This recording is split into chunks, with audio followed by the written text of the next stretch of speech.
গতকাল সন্ধ্যায় আমরা চলে গিয়েছিলাম পুরান ঢাকায়। পুরান ঢাকার বিখ্যাত হাজির বিরিয়ানি খেতে। ঈদের পর যেহেতু রাস্তাটা একটু ফাঁকা ছিল, সো আমরা খুব ইজিলি একটা রিকশায় করে আমরা পৌঁছে গেছি, কিন্তু দোকানে অনেক ভিড় ছিল, তো আমাদের অনেকক্ষণ ওয়েট করতে হচ্ছিল। তো এর ফাঁকে আমরা ভাবলাম যে একটু ভিডিও করে নেওয়া যাক দোকানটার, প্লাস দোকানে যে ওদের কাঁঠাল পাতায় খাবারটা ওখান থেকে সার্ভ করছিল হাঁড়ি থেকে, একদম গরম ছিল খাবারটা। তো আমরা কিছুক্ষণ ওয়েট করার পরে আমাদের সুযোগ হয় তখন আমরা খেতে পারি। তো এই ফাঁকে কিছু দোকানের ভিতরে কিছু ক্লিপস নেওয়ার চেষ্টা করছিলাম। দোকানটা অনেক ছোট, কিন্তু মানুষের ভিড় লেগেই আছে।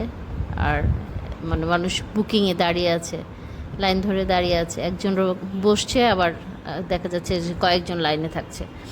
এভাবে করে দোকানের ভিতর সবাই খাচ্ছিল। ওদের বোধহয় মৌচাকে সামনে একটা ব্রাঞ্চ ওপেন হবে, সেটার ভিতরে কয়েকটা পোস্টার ছিল। তো ভাজি বিরিয়ানি থেকে আমরা খাচ্ছিলাম।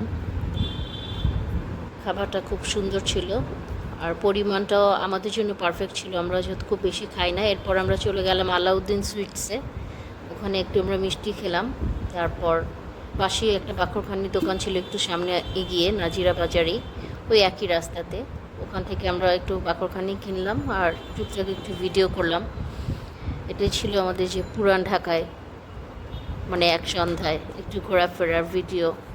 এগুলো সবই সভ্যতার স্মৃতি হিসেবে, যেন সভ্যতা বড় হলে দেখতে পারে ও কোথায় কোথায় গিয়েছে ছোটোবেলায়, বাবা মার সাথে কী খেয়েছে, কী করেছে।